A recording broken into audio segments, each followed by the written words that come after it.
UPSC यानी कि संघ लोक सेवा आयोग की परीक्षा में सफलता हासिल करना व्यक्तिगत तौर पर मैं इसे एक उपलब्धि नहीं बल्कि मौके के तौर पर देखता हूं, जो समाज सेवा और सामाजिक सरोकार से जुड़ने का रास्ता भी प्रदान करता है।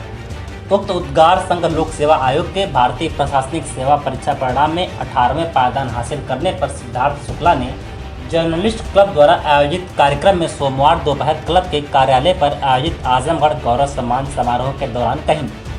उन्होंने कहा कि सफलता का श्रेय अपने परिवार और शुभचिंतकों को देते हैं।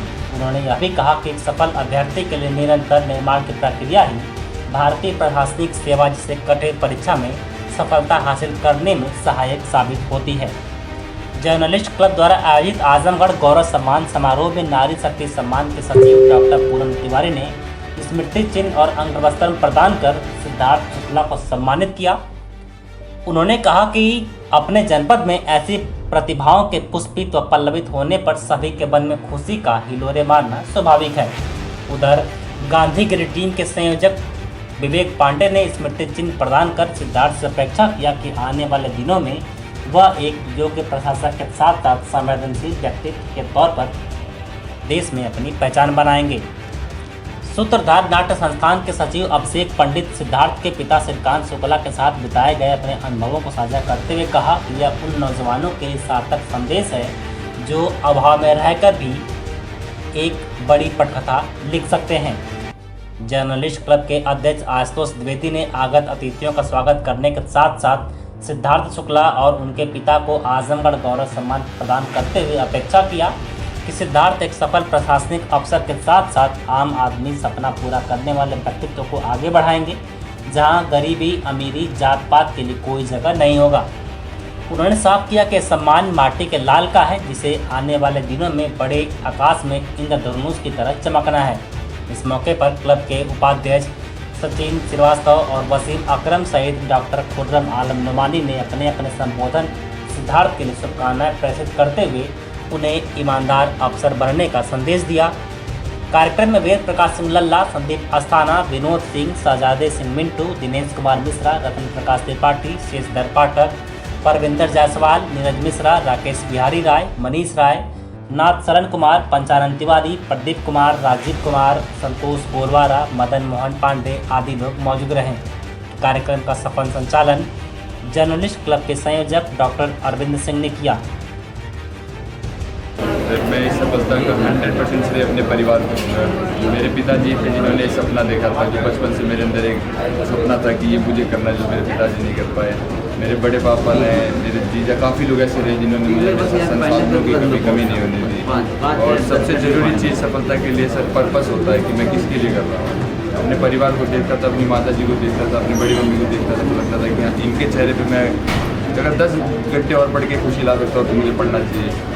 और अपने क्षेत्र के बारे में सोचता था कि आज मैं जब यहाँ पे आया तो मैंने देखा कुछ बूढ़ी औरतें मुझे देख के रो रही थी। तो सिचुएशन को देखते तो लगता है कि हम थोड़ी और मेहनत करते तो उसमें कोई कमी, कोई गलत बात नहीं, हमें करनी नहीं चाहिए। आईएएस बनने का सपना आपने किस उम्र में देखा?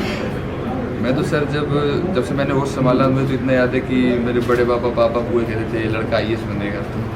तो एक तरह से तय तो था वो, लेकिन ग्रेजुएशन में जाने के बाद जब मैंने थोड़ा पहले छोटे मोटे एग्जाम्स की तैयारी करी, फिर लोगों ने बोला कि हाँ, उस लेवल का भी एग्ज़ाम आप क्लियर कर सकते हो, आपके अंदर वो है कैपेबिलिटी। तब मैंने इस सपने को पूरी अच्छी तरीके से देखा, अपनी आंखें खोली। स्कूलिंग वगैरह कहाँ से आपकी हुई? सर मैं सेंट जेवियर स्कूल से पढ़ा। स्टार्ट पैदा तो ये त्रोलिया में हुआ था, लेकिन उसके बाद दिल्ली के सेंट जेवियर स्कूल में स्कूलिंग करी मैंने। फिर खालसा कॉलेज दिल्ली यूनिवर्सिटी में मैंने ग्रेजुएशन करी BA हिस्ट्री ऑनर्स में, और फिर LLB के लिए सेंट्रल लॉ कॉलेज में एडमिशन भी ले लिया था। लेकिन इस बीच मेरा असिस्टेंट कमांडेंट में सिलेक्शन हो गया CISF में। तो मैं ट्रेनिंग के लिए अभी इस समय हैदराबाद हूँ, नेशनल इंडस्ट्रियल सिक्योरिटी अकेडमी। तो ये मेरा शैक्षिक। क्या क्या सब्जेक्ट्स आपने ऑप्ट किए? सर पहले तो 2 ऑप्शन होते थे, अब एक ही ऑप्शनल होता है। तो मेरे पिताजी का भी ऑप्शनल हिस्ट्री था, तो किताबें घर में पढ़ी रहती थी, तो उन्हीं किताबों से मेरे को लगा कि हाँ, इसमें मनोरंजन है और पढ़ने का ज्ञान भी बहुत ज़्यादा है और है भी थोड़ा रोमांच भी है। तो मैंने हिस्ट्री लिया, ग्रेजुएशन भी हिस्ट्री ऑनर से करी और ऑप्शनल भी हिस्ट्री रखा। क्या बच्चों को क्या संदेश देंगे जो लोग तैयारी करते हैं आगे इस तरीके से? सर बच्चों को यही संदेश दूंगा कि तैयारी करिए, क्योंकि शिक्षा ही एक ऐसा माध्यम है जिससे आप अपने परिवार की और अपने क्षेत्र की पूरी पूरी रूप बदल सकते हैं। लेकिन ओवरवेल्म नहीं हो रहा है किसी भी एग्ज़ाम से कि यही एग्ज़ाम मेरे लिए सब कुछ है, ये नहीं निकलेगा तो मेरा कुछ नहीं होगा, या एग्ज़ाम ही सब कुछ है। आप शिक्षा के अलावा हॉबीज़ भी इनकलकेट करिए, मेडिटेशन, म्यूज़िक, सिंगिंग, डांसिंग उसको भी करिए। लेकिन अगर आप शिक्षा की तरफ मुड़ते हैं तो उसमें पूरे दिल से लगिए, जितनी मेहनत आप कर सकते हो उतनी मेहनत करिए, क्योंकि जिस दिन आपके सपने पूरे होंगे तो बिल्कुल भी ऐसा नहीं लगेगा कि मैंने कोई गलती की थी मेहनत करके। आईएएस प्रतिभागी के लिए क्या क्या होना चाहिए, क्या कितने घंटे पढ़ाई करनी चाहिए, क्या किस तरह से तैयारी करनी चाहिए? सर आईएएस प्रतिभागी के लिए कितने घंटे पढ़ने से सबसे ज़्यादा ज़रूरी है कि डेली वो उतने घंटे पढ़े जितने घंटे वो सोचता है। अगर आप 6 घंटे भी पढ़ना चाहते हैं, आपकी एफिशिएंसी 6 घंटे में बहुत अच्छी रहती है, तो आप एक हफ्ते में हर दिन 6 घंटे पढ़िए। आप 12 घंटे का भी प्लान मत बनाइए कि आपकी शरीर थक जाए और ऑटोमेटिक रिलैक्स मोड में चले जाए, आप टीवी देखते रहें और आपको उठने का मन ही ना करे। लेकिन आप कम भी मत पढ़िए, एक नॉर्मल बैलेंस बनाइए, 8 से 10 घंटा डेली पढ़ाई करिए, रिलैक्स भी करिए, अच्छे से सोइए भी, और कोई हॉबी भी आप परसू करें साथ में, तो आपके लिए और अच्छा रहेगा, आपका दिमाग थोड़ा लाइट रहेगा। जिले के विकास के लिए, क्षेत्र के विकास के लिए कोई सपना होगा आईएएस बनने के बाद आपका? सर यही सपना है कि आजमगढ़ से जो युवा आगे के समय में यहाँ से निकलें वो एक ग्लोबल इकोनॉमी में पार्टिसिपेट करेंगे, जिसमें यूएस के लोग, यूके के लोग, बड़े बड़े शहरों से आए लोगों के साथ उन्हें पार्टिसिपेट करना होगा।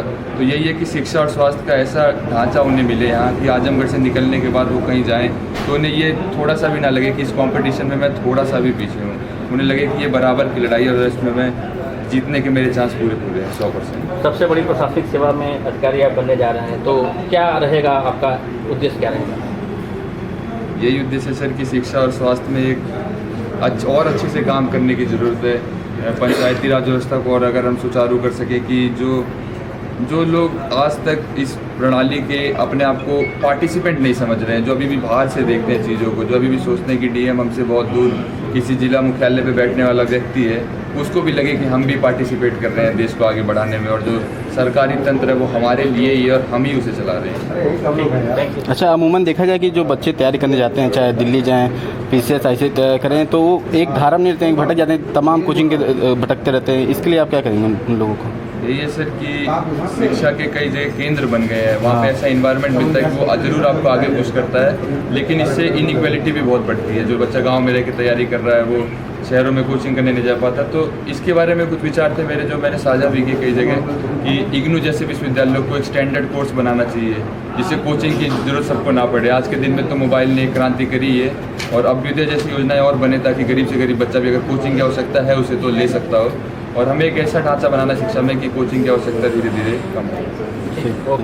सर एक क्वेश्चन शुक्ला जी, सर जिस तरह है तो सर उसके बारे में कुछ सजेशन दे तो सर। इधर ले लो, इधर लो। पैटर्न चेंज हुआ है, देख रहे हैं सर कि प्रीलिम्स भी और सीसेट दोनों, GS1 और सीसेट दोनों काफ़ी मुश्किल होते जा रहे हैं। इसका एक कारण भी है सर, एक बहुत बड़ी भीड़ यूपीएससी की तरफ शिफ्ट हो रही है। तो एलिमिनेटर राउंड है प्रीलिम्स, आपको 10 लाख में से केवल 10,000 लोगों को क्वालिफाई करना है। पहले गेस वर्क, ट्रिक्स वगैरह से बहुत चीज़ें हो रही थी, तो उसको एलिमिनेट करने के लिए बनाया गया है। लेकिन मेरा एक मैसेज डायरेक्टली ये रहेगा कि प्रीलिम्स ही एक ऐसा पार्ट है आईएएस एग्जामिनेशन का जो पूरी तरह से ऑब्जेक्टिव है। आप सही आंसर देंगे तो आपका सिलेक्शन होगा। तो इसमें ये नहीं सोचना है कि ये लक बेस्ड है या बहुत मुश्किल हो गया है। आप मेहनत करेंगे तो आपको वो रिजल्ट देगा। मैं 4 बार प्रीलिम्स में अच्छा स्कोर करा, क्योंकि आप जितनी मेहनत करेंगे, जितने मॉक टेस्ट आप लगाएंगे, आपका स्कोर अच्छा रहेगा, चाहे कैसा भी पेपर वो बनाए। रीजनिंग वही है, तर्क वही है। आज जर्नलिस्ट क्लब ने गौरव सम्मान कार्यक्रम किया था, इसके बारे में आपका क्या संदेश? देखिए, आज जर्नलिस्ट क्लब ने आजमगढ़ गौरव सम्मान समारोह का आयोजन किया था, और हमारे ही जनपद के और ख़ास तौर से हमारे एक प्रकार से छोटे भाई के बेटे सिद्धार्थ शुक्ला ने, उन्होंने संघ लोक सेवा आयोग की परीक्षा क्रैक करते हुए 18वीं पायदान पूरे देश में हासिल किया है। और ये निश्चित रूप से आजमगढ़ शहर के लिए और ख़ास तौर से हमारे पारिवारिक मित्रों और शुभचिंतकों के लिए निश्चित रूप से एक सकारात्मक और शुभ संदेश है, और जिससे हम लोग को हर्ष भी है। और जर्नलिस्ट क्लब ने सभी सामाजिक सरोकार से जुड़े संगठनों को इसमें आमंत्रित किया था। सभी ने आमंत्रण को स्वीकार किया, आए, और मैं कह सकता हूं कि अपने परिवार के बेटे और अपने माटी के लाल सिद्धार्थ शुक्ला के लिए सभी ने खूब दिल से आशीर्वाद दिया, खूब मोहब्बत दी, खूब प्यार लुटाया। और सिद्धार्थ के लिए संदेश यही था कुल मिलाकर के अपने जनपद का और अपने परिवार का, कि वो एक सफल प्रशासनिक अधिकारी के साथ साथ एक ऐसे व्यक्तित्व के स्वामी बने जो आने वाले दिनों में देश के लिए एक मील का पत्थर साबित हो, साथ ही साथ वो देश में एक ऐसी मिसाल पेश करें ईमानदारी की, जिससे देश भी लाभान्वित हो और साथ ही साथ जो प्रशासनिक सेवा का ढांचा है उसमें नीचे से अब आने वाले लोगों के लिए भी एक संदेश हो कि अभाव में रहकर भी ज़िंदगी को सफल कैसे बनाया जा सकता है। तो आजमगढ़ गौरव सम्मान समारोह का आयोजन जर्नलिस्ट क्लब ने किया, नारी शक्ति सेवा संस्थान ने किया, गांधीगिरी टीम ने किया और ढेर सारे जो सामाजिक सरोकार से जुड़े लोग हैं सभी ने शिरकत किया। सबका बहुत बहुत आभार है।